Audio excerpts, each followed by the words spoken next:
All right. With that, it's really my honor to introduce our speaker today. He's filling in for Mayor Matterly, who is stuck in Juneau still, doing mayor meetings. And he was hoping to get out of there, but they were doing some late afternoon meetings. He wanted to make sure he was in attendance for, so it's likely until later this evening. We have him rescheduled on our schedule, and if you got the email, you see that we've got a schedule almost all the way through April now, so we're doing good. This is a popular meeting. But with that, I was grateful when Mr. Councilman David Pruhs decided to join us today so that we could talk about Ordinance 6093 and anything else that he feels like talking about when it comes to city business. You guys all know David, because David has been here moderating this meeting on rare occasions for us for many years.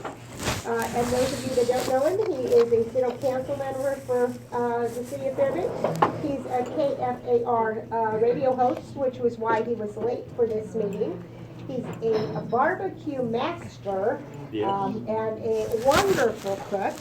He's a real estate broker, and he's currently serving in his first 4-year term as a real estate commissioner. I have to announce that. And he has also served on the Fairbanks City Council since 2017. He's run numerous times for Republican positions. And with that, it's my pleasure to introduce David Pruhs. Thanks for taking over this meeting for us. Thank you.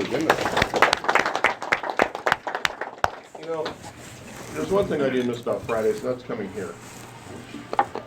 My radio show, you don't get off at 11:45. It's off at noon. So by the time you shut everything down, it's about 12:15, and this has already started.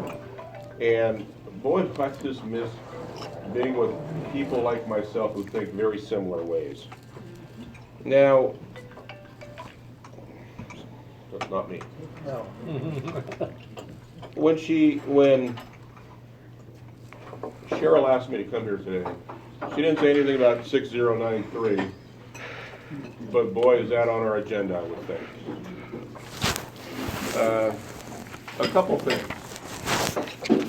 How did 6093 start? And where's it at now? And those are two vastly different things.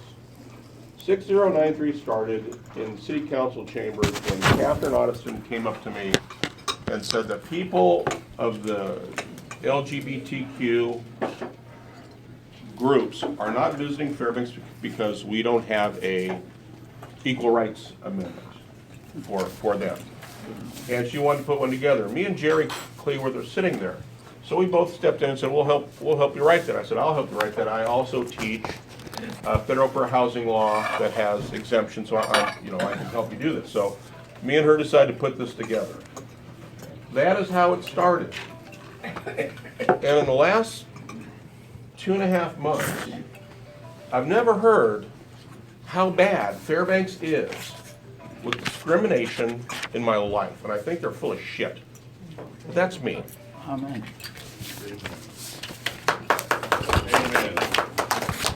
So what we did was, when we first wrote this, we said, okay, Catherine wrote, we took Juneau's ordinance that she said, and it's been confirmed that there's been no lawsuits from it. And I said, okay, we'll take that and I will put in the federal exemptions on housing, on EEOC, workplace, and on religion. I've never seen, since we did this, such an assault on religion in my life. I mean, this is unprecedented. So we went through our first meeting, and on December 3rd, explained to everyone we're going to be putting in these exemptions. Jerry Cleworth had a very good statement on religious exemption, and myself, Jerry Cleworth, and Catherine Otteson met on a Wednesday on about December 7th, Pearl Harbor Day, or right in there, and with the city attorney, and we put in his religious exemption. And on Friday, we had meetings on December 3rd and December 10th on the city council. So this is going to be quick. And so I get a call from Jerry Cleworth on that Friday, and he is beside himself. this has been produced, and the religious exemption has been removed. And he asked me if I knew about it. And I said, no, I did not know about that. In fact, now I'm, if you know me, my Italian blood comes out, and I will say exactly what I think. And so I contacted the city attorney and Catherine Austin, and they told me that since I was not a prime sponsor, I had no purview over the amendments that Catherine Austin wanted to put in. So I told them exactly where they could go. Never said that before to a city attorney or to a fellow city council member, but I also told the city council member, what you promise a person is who you are. Now I can't trust what you say. So we went into the December 10th meeting, and we got things in there, the EEOC, the 15 limit of 15 people. You do not have to, if you are a small business, it's a small business exception, you don't have to do this. We got Jerry Cleworth's religious exemption in. We got in the FHA HUD fair housing exemptions on it. Just about getting everything we wanted. We all felt good about ourselves. Even Jerry Cleworth was thinking about sponsoring this. And then it sounded like from the voices after that, we were horrible people. We were looking at this, so we had some touch-up work to do on the verbiage. And we also that night, and everyone's starting to realize this, my mantra is, no good government happens after 11 o'clock. We all get tired, nothing bad happens. So we had 3 executive sessions that night with union contracts. So we said, okay, we're gonna stop now. We've had 2 hours of public testimony, 72 people spoke. We've been through this. We're going to table this or postpone this till the February 25th meeting. And it's just about ready to go, but we have a little bit of work to do. And boom, did we hear back that we're a horrible group, we're representative of so many bad things. Now people of the LGBTQ community have exposed themselves from speaking, and they're going to be evicted. Some of them might commit suicide. That's where that started. That's where that started. And so what I've exposed to everyone is, look at 83% of the people who testified do not live in the city of Fairbanks. So think about that. 83% of, if either you're for or against, you have no basis in this. But boy, does everyone want a basis in this. So it's sort of like it's becoming that litmus test. And so we go through that. Then we have the Hurl Scouts, a very militant lesbian group, and they are very involved. And you're saying to yourself, okay, this is the group that wants this. Do I trust this group? That's what I'm looking at. They asked for 3 people's emails on this, just 3. Myself, the mayor, and Jerry Cleworth, the 3 white men, the 3 white heterosexuals. So I'm looking at this and I'm saying, okay, we have sexual discrimination from them. They're not asking for anyone else's. And like, I'm going to say something bad. So we go through some work sessions. And I've been experienced in life. And I say, okay, who here from the city council members, who here has had an equal rights, a human rights complaint filed against them for housing discrimination? And I asked for everyone's hands, and I put my hand up. And I said, I have. I've had the axe. I know what something like this can do. And I asked, who here has hired a member of the LGBTQ gay community? Who has hired anyone? And I put my hand up.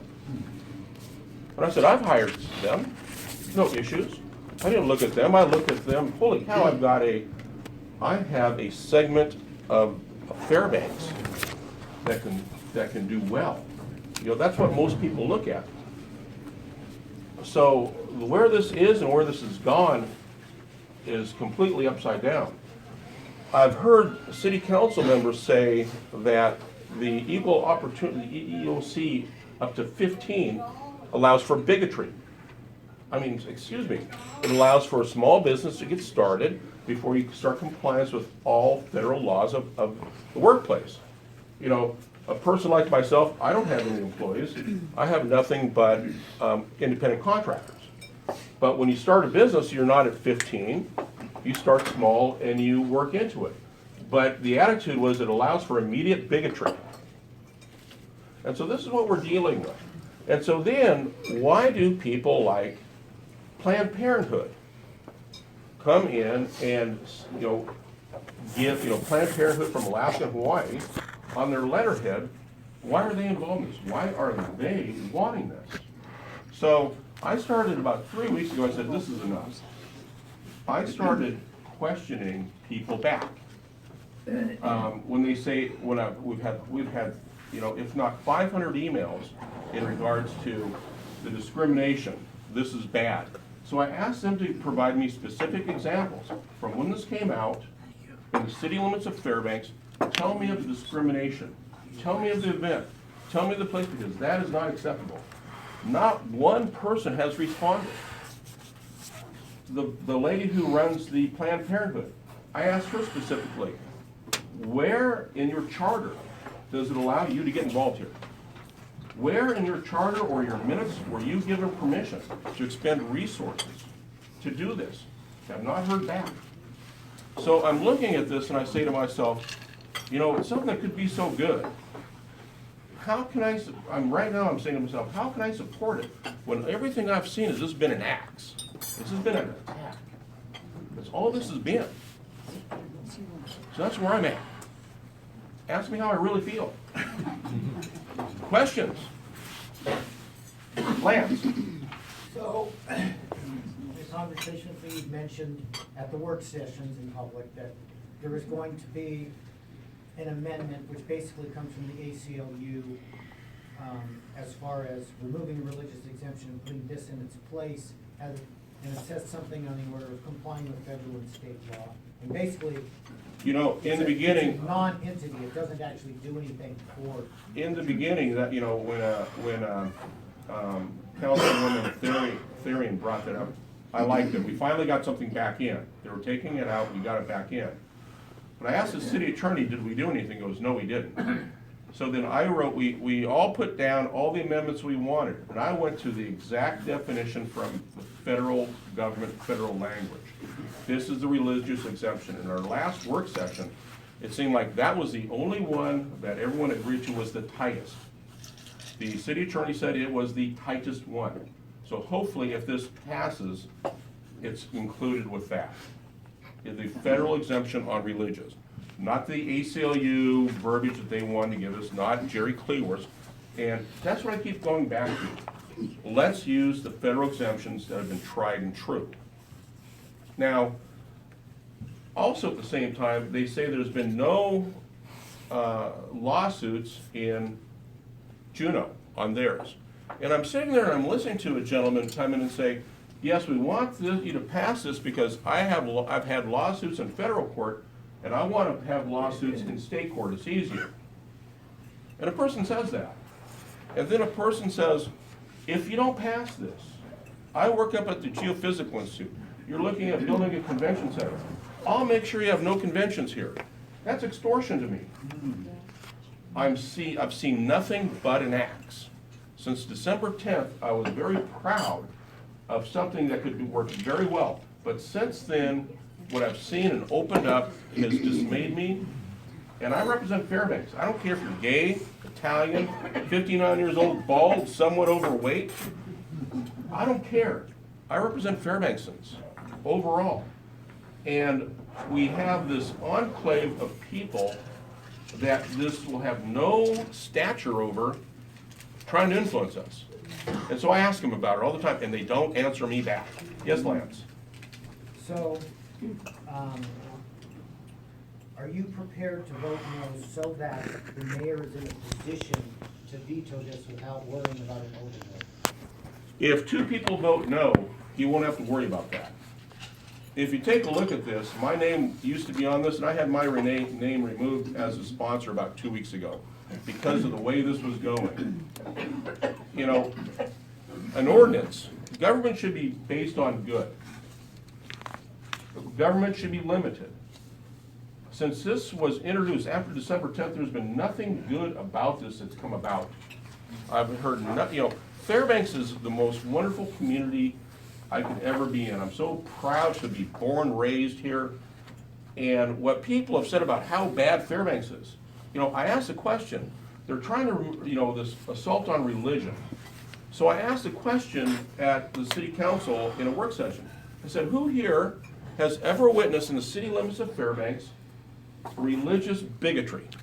And no one raised their hand. So what are we worried about the religious exemption for? And so now I think, and I say to myself, if Gino has had no lawsuits, why do we need this? What do we need this for? So that's where I'm at. Yes, Brenda? Is that a definite yes, you are going to vote against it? I will vote on what I see in this at the time it's prepared. You don't even. But right now, my attitude is, this is tarnished from the very beginning, and it's just tarnished. So, but I'm gonna wait until, see what's in there, and if there's one word I do not like, one word, and period. What do you think about tabling it till after the election? My thought is, if we table it to after election, then I gotta put up another 8 months of this. Brutal. Boy, every day I've got 10 to 15 emails, every day. Yes, Mike? Well, I think the whole idea, it's unfortunate that it ever got introduced. There actually are reasons for it if you look in Alaska's constitution. We have to keep that in mind. Mm-hmm. That from their perspective, whether it's real or not, they perceive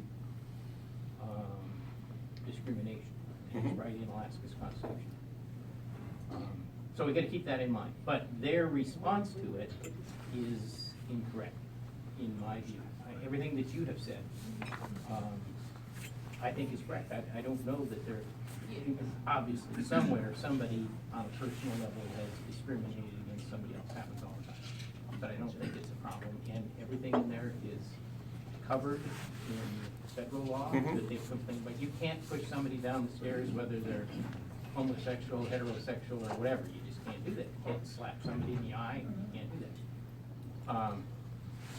It's just fundamental. There's no way to correct that, but it's a good thing. Yeah. It's interesting, my belief is, I guess the way I was raised, everyone's good. Everyone is good. And what this says is everyone's bad. Yep. Exactly right. And what's the amount of people who spoke, Fairbanks sounds like it's the worst place in the world for discrimination. And again, you've heard what I said about that earlier. Sorry for using that word, but at least I can use it here. And it's a fun thing about it. At our last work session, I heard 2 socialist Democrats rail on business and how bad we are and how discriminatory it is. So I said, that's it. I'm done with this portion.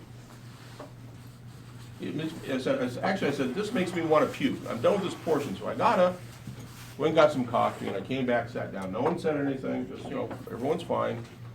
And the Girl Scouts tweeted out that about 3 or 4 days later that I said, this makes me want to puke, this is bullshit.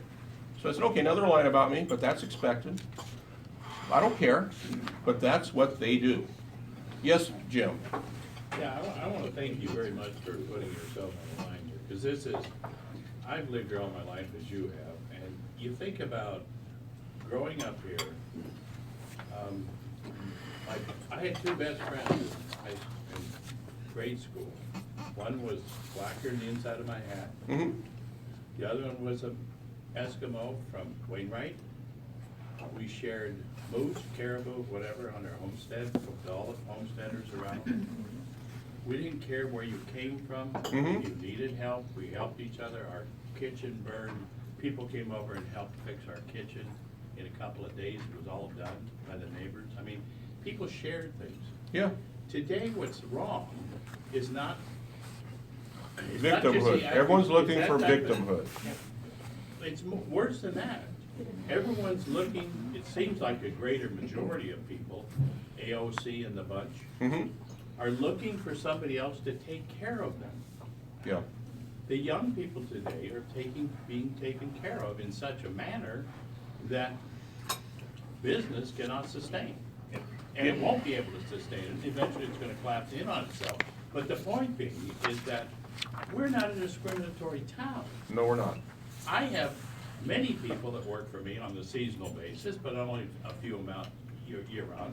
But I have lots of people that have worked for me over the years in the floral shop and stuff that were gay in the gay community and whatever. We never treated them any differently than anybody else. The thing I don't agree with is you throwing it in my face expecting me to condone it, Yeah. okay? I don't care what you do, but you don't deserve my condoning what you do. Exactly. Very well put, Bruce. Yes, Mike? Well, and the other point, you picked up on it at the city council meeting the other night. I can't tell whether somebody's straight, gay, homosexual, man or woman, and you just hard to figure out. That's what it is. But now, if somebody with fluorescent pink and green hair and a ring in his nose comes and asks for a job, and I think, well, I don't want people with fluorescent green, pink hair and a ring in their nose, somehow now I'm discriminating against somebody. You know, there's been crazy. moments of great inspiration. In our first meeting on this, on December 10th, actually our second meeting on it, the mayor says to a lady, "Yes, ma'am, your name for the record and address," and she goes, "What makes you think I'm a woman?" Oh, yeah. And she had that smirk on her face, and she goes, "Yes, I am." Yes, Kevin. Earlier, Bob asked about personal experience. Do you mind if I tell of a personal experience on this topic? Go ahead. For those that don't know me, my name is Kevin McKinley, and I have a local business in town. And the name of the business is called Body Piercing Unlimited.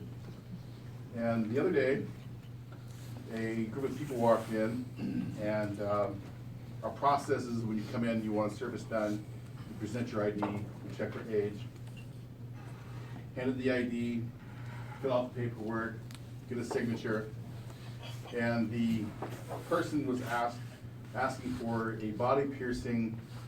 Now, this is kind of an adult conversation here, in the bikini area. Okay, that's fine. We do that day in and day out routinely. Pick the jewelry out, go to the booth, close the door. It's a private area. The piercing procedure is very basic. You clean, measure, mark, pierce, insert jewelry. That process takes about, well, for this one, about 7 to 10 minutes. Piercing goes perfectly well. Very little pain. Piercer was very proud of himself with the quality of the job that he did.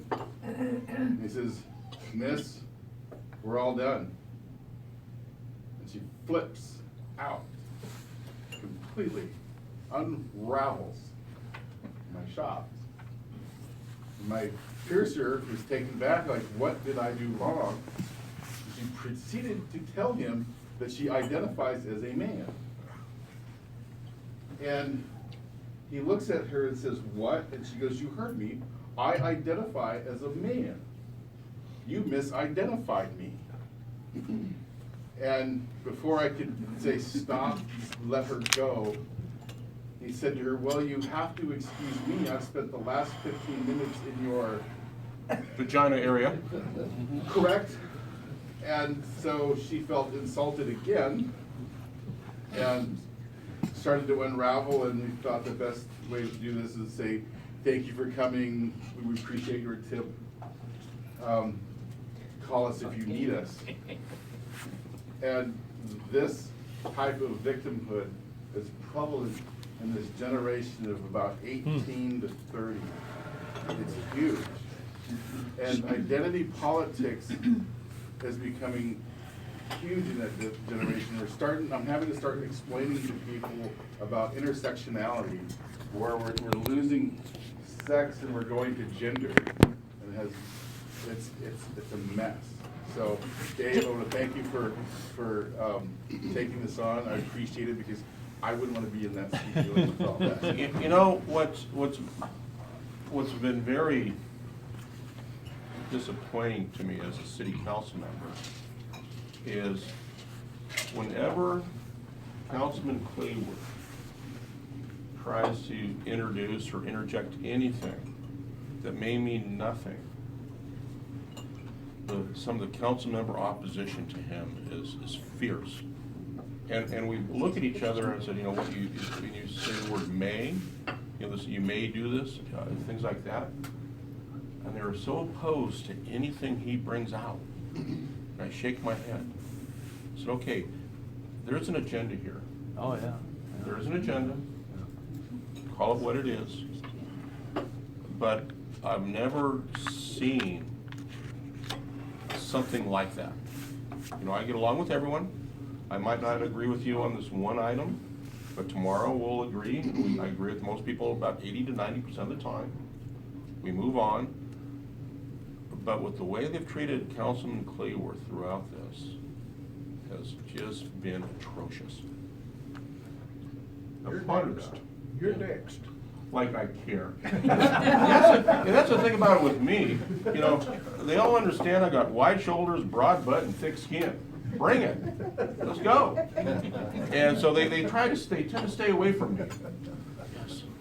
Two other things. My name's Fred. I started 3 years ago a small business here in Fairbanks. We built it up into a successful tourism business. Between my wife and I, we see maybe 1,000 tourists every year. And have never seen any discrimination, have never heard of anybody, lots of course, LGBTQ, whatever there's lots of that initials, lots of those people come through. I've never heard of anybody that didn't come to Fairbanks because we didn't have a law where you could sue on the local level. Second issue is economic. Okay, an ordinance like this that just opens up another venue for people to complain is a business risk. So I just encourage everybody when you're writing to say that. First of all, we don't see the need because the people are coming. Secondly, it's a business risk if you open up something like this to people like me who want to start a little small business and build it into a successful one. You know, an example of a Fairbankson, Pete Kelly. Now ponder what I'm about to explain to you, or tell you. So with Pete Kelly yesterday, and he was telling me he was driving down Lacey Street, and at 30 below, he saw this gentleman who was walking so slowly without hat, gloves on, at 30, 35 below, on Lacey Street, so slowly that he thought he was going to freeze to death. So he drove by, and 5 minutes later he came back and goes, David, he probably went from here to here. And you started seeing him ice up, so he pulled over and got out, and he goes, where are you going? Where can I help you?